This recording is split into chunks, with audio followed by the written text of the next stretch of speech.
Hey guys, it's GoldenSteelTV here. We're back with another Minecraft video, and as you can see, we're staying in a hotel in the new city that I'm still building. We're almost done with it. All I have to do now is just build some houses, and then we're finished. There's a lot of stuff to talk about that has happened recently, and yeah. But first of all, I hope you guys all had a good Thanksgiving, and I hope you enjoyed the food on that day. Alright, but yeah, only 2 houses have been built so far, but right now I'm gonna build a fire station to serve the community with a fire department that's pretty much necessary for the town, you know. Right. Okay. In the NBA, there's been free agency went on as usual, even though it only takes place in June after the regular season comes to an end. Earlier that month. This time, however, it's happening in late November and early December instead of the usual late June because of the pandemic that delayed the end of the season to October. All right. We had multiple trades occur. OKC Thunder traded for multiple first-round picks that they'll use in the next coming years, and one of the trades involved giving up Steven Adams, who was an integral part of the Thunder ever since he came to the team in 2013, although he was primarily a role player. He's still playing an important role in the Thunder playoff runs from his first season until the 2020 season, and was one of Russell Westbrook and KD's teammates back there. With both of them gone and everyone else from the 2012 finals team gone, the OKC Thunder era with Westbrook, KD, Serge Ibaka, James Harden is finally over. It was a dynasty that never really was. They could have won a championship in 2012, but they ended up becoming nothing more than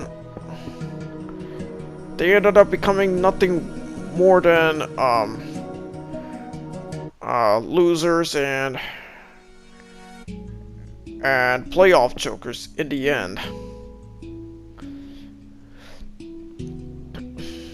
Okay. There was one trade that was supposed to take place, but it got nullified when a player refused to accept it. What I'm talking about is that the Sacramento Kings tried to trade Bogdan, whose last name I forgot and don't know how to pronounce, and they tried to trade him to the Milwaukee Bucks, only for him to refuse to get traded there, which nullified the trade. And with the trade being nullified, it allowed him to enter free agency, allowing him to sign whichever team he wanted to play for. He ended up signing with the Atlanta Hawks, and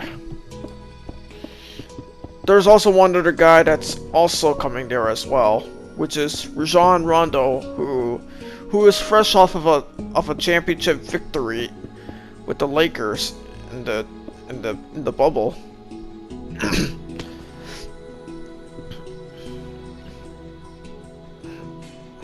there was also free agency signings as well. Gordon Hayward signed with the Charlotte Hornets, and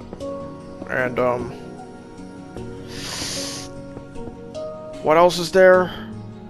There's also been lots of rumors in free agency, especially with the speculation about James Harden and Russell Westbrook. And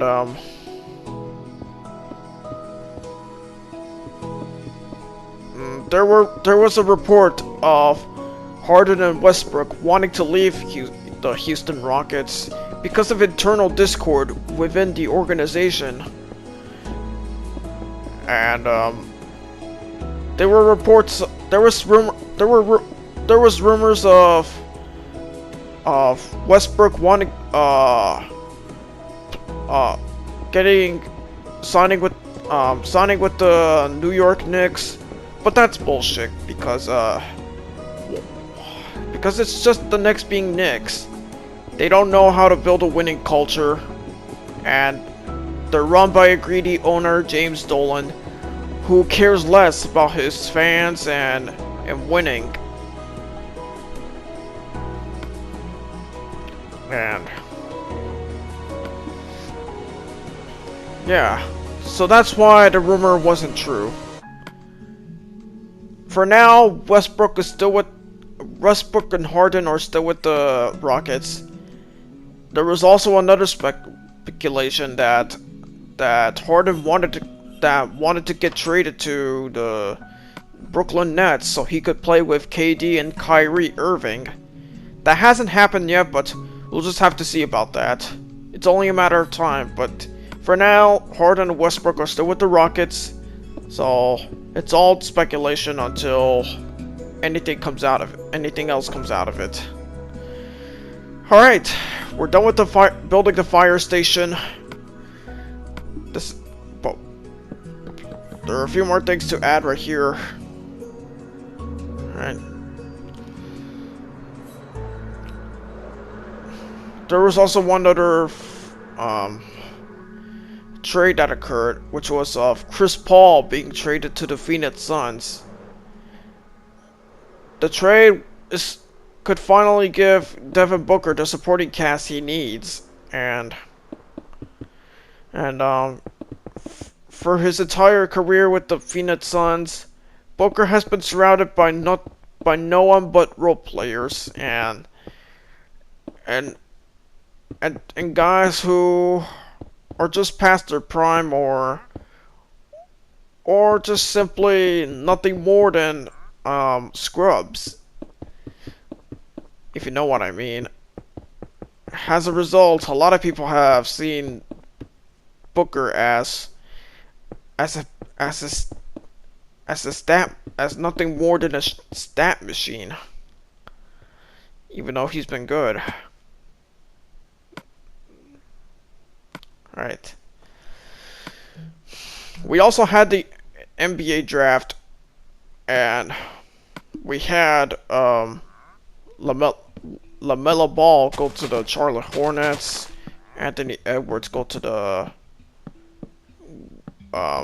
Timberwolves, and lastly, James Wiseman being drafted by the Golden State Warriors, who are suffering another hardship with Klay Thompson suffering from an Achilles injury, which unfortunately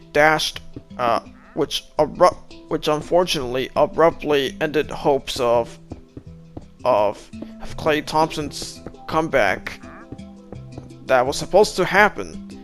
After all, he had a torn ACL, and everyone wanted him to be back for the upcoming season. But unfortunately, it all came down very, very quickly, with him tearing his Achilles, and yeah, it's fucking ruined, man. Any glimmer of hope is gone as a result. Okay, I think that's all I can say about the NBA free agency. It's gonna start on December 22nd as the official start date for the season, and I think that's it. Alright, we're done with the fire station. We're building a couple houses. We're not gonna build all houses today. We're only gonna build several, just for the sake of time and energy. Okay. Alright. We had NFL games on Thanksgiving with both Lions and Cowboys being destroyed by the Texans and the Washington football team respectively. And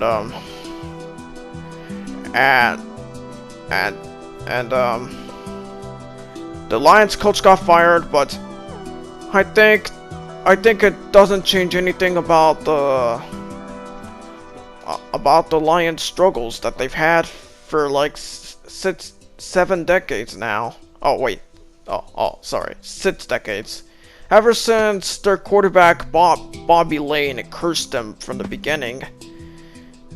The Lions' struggles have been so bad that the last time they had a playoff win was in 1991, when they still had Barry Sanders. They even went 0-16 in 2008, which rubs more salt in the wound to the Lions fan base. I feel really bad. It's hysterical for me to laugh about the Lions' incompetence and struggles.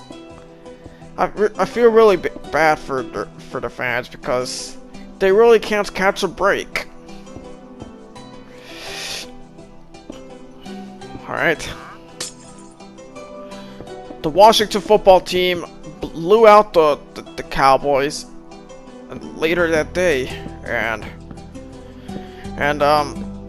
the game featured Alex Smith, who was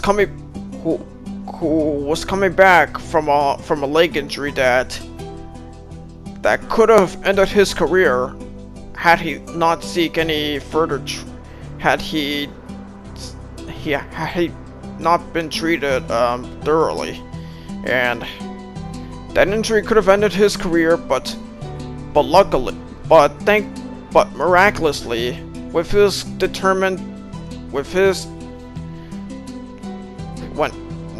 when he felt determined to get back to football and get his leg back to normal. It took nearly 2 years for him to come back from the injury. Earlier in August, he came back to practice and was added to the 53-man roster, which is nice.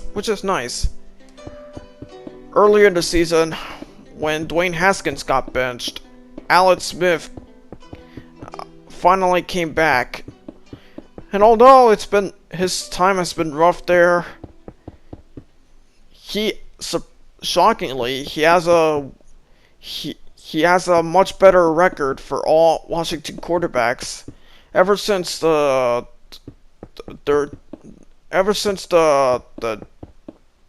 Joe Gibbs era came to an end in the late 2000s, and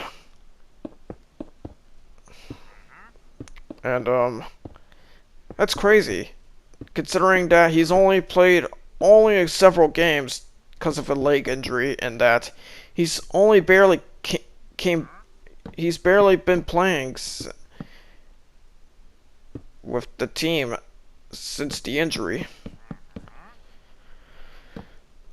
It's a nice comeback story that everyone should hear, even though the team he's playing with is run by an arrogant and greedy owner named Dan Snyder, who, like James Dolan, doesn't give a damn about winning and his fans, you know?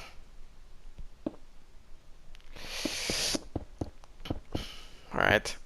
There was supposed to be another Thanksgiving Day game that was supposed to be shown on NBC, which is a channel that that shows Sunday Night Football, but it had to be postponed to another day as several Ravens players, including Lamar Jackson and I forgot their names, but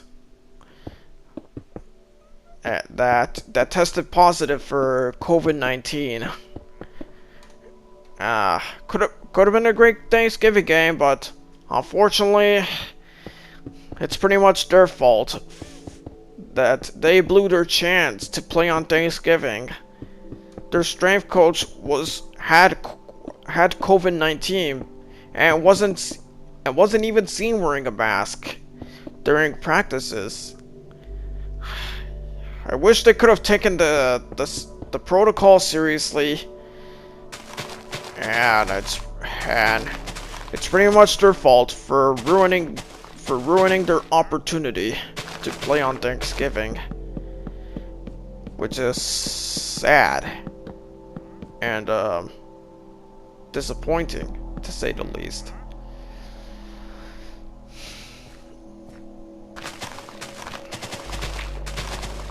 Alright. Tom Brady is starting to show signs that he is no longer the same quarterback he once was. Everyone was so hyped about the Bucs being potentially a Super Bowl contender when Tom Brady came to town. But after a subpar performance against the Saints on Sunday night, there's been a lot of fingers pointing at either Tom Brady or the Bucs coach, Bruce Arians, or anyone else on the team. Yeah.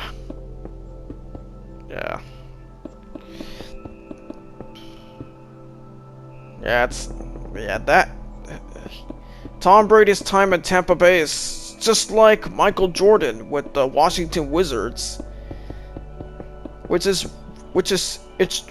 really weird and strange for those things to happen. But when you have an older player that's spending the twilight years of his career in another town instead of the place where they became legends, it's weird and odd, you know? Alright. We're building another house right here. Alright. The MVP race continues. A couple guys fell out of favor from the MVP race due to mediocre performances, and Josh Allen was part of the MVP race at first, but then fell out of the race after losing 2 straight games to the Titans and the Chiefs. The other quarterback that fell out of the race, but is coming back into the race is Russell Wilson. After his team had lost a couple games, he fell out of the race, and now it appears that Patrick Mahomes or Aaron Rodgers could win the MVP this season. I personally believe that Mahomes should win MVP, and that's my opinion. He's been, as always, he's been really, really good and performing like a god as usual. Alright.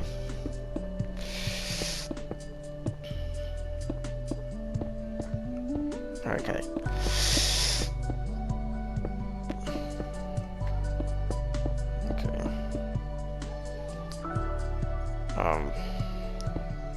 My brain is farting today, but is there any more football news I could share? No? Oh, fuck. Alright, we're almost done building another house. I'm not sure if the other one is finished. I'll have to check after I'm done building this house. Okay. The other house is not finished yet, so I'm gonna start building it right now. Alright. Okay,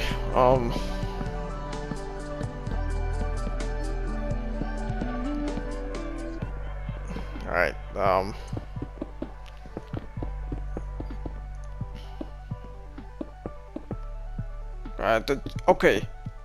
There's one team that's about to repeat the same feat as the 2008 Lions and the 2017 Browns, and it's the New York Jets, who are still with a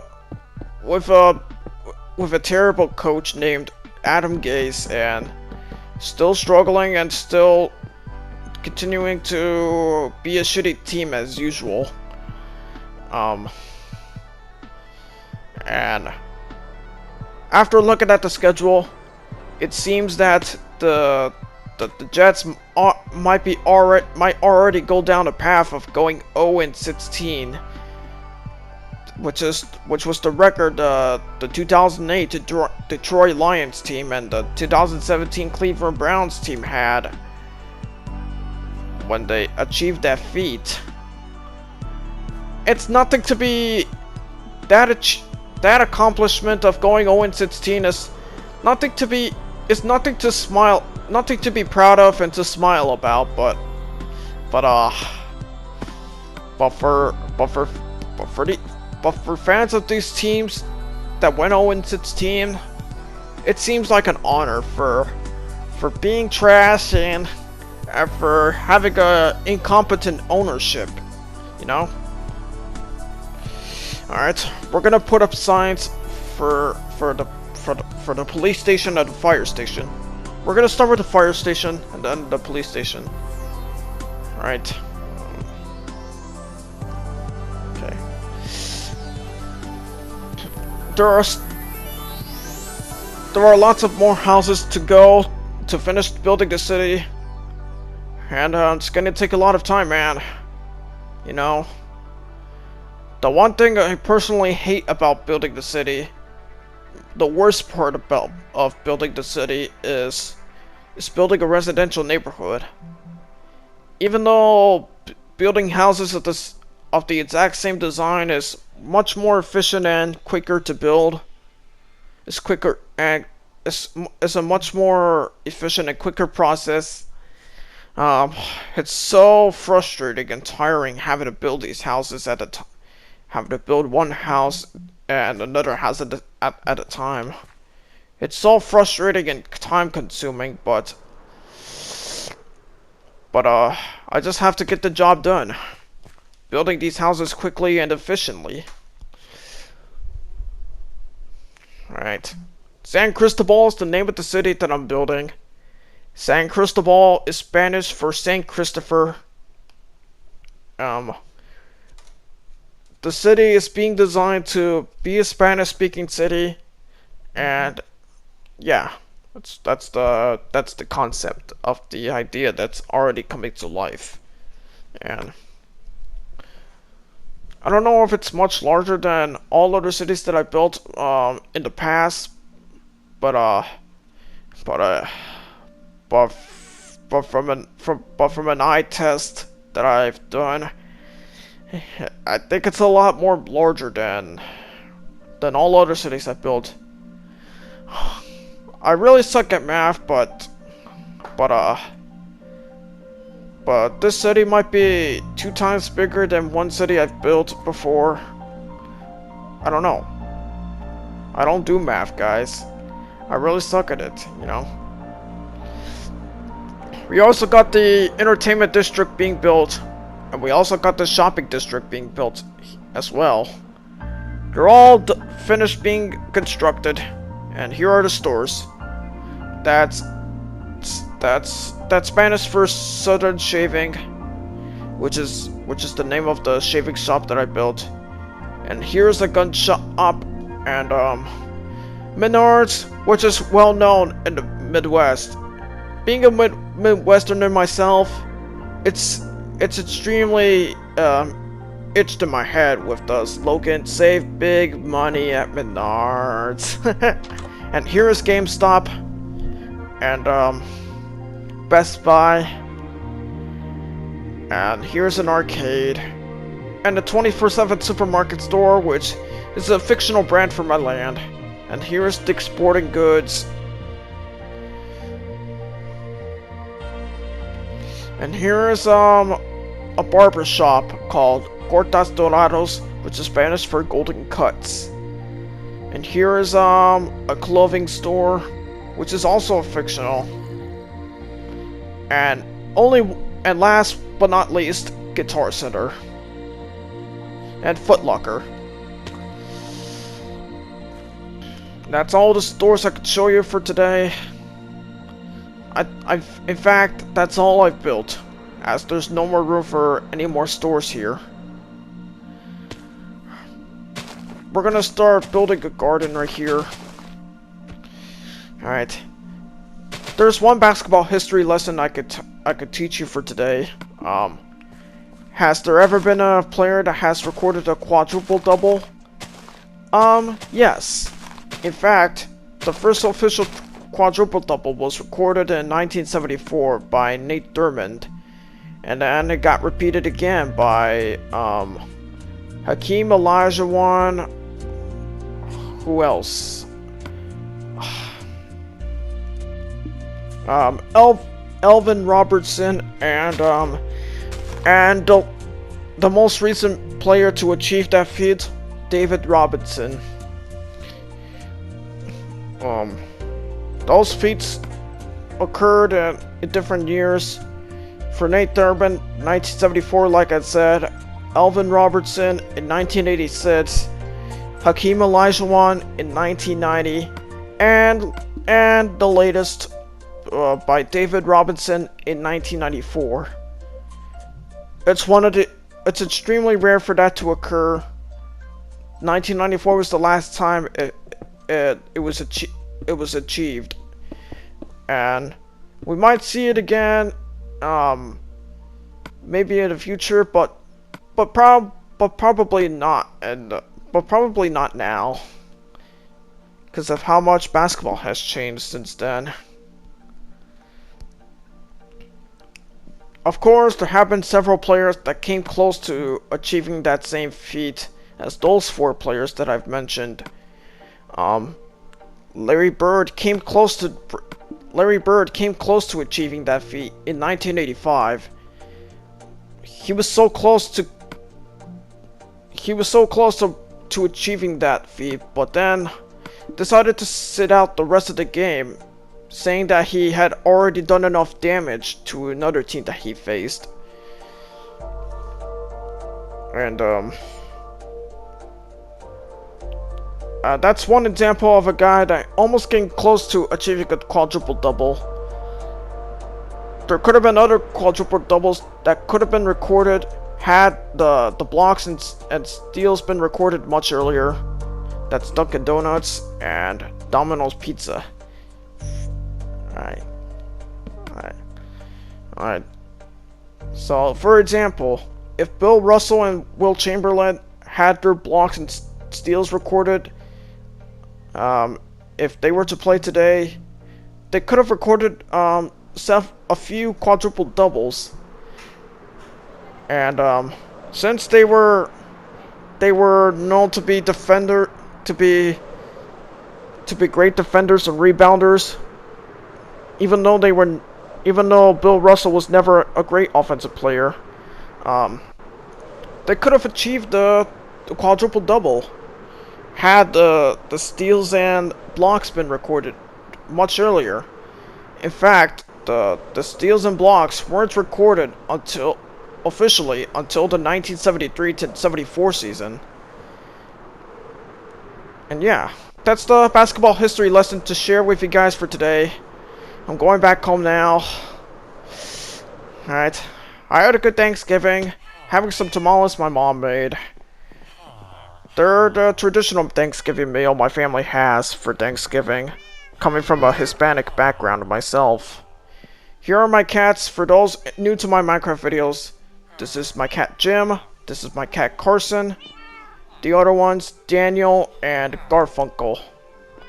And that's pretty much all the cats I could show you guys for those new to my Minecraft videos.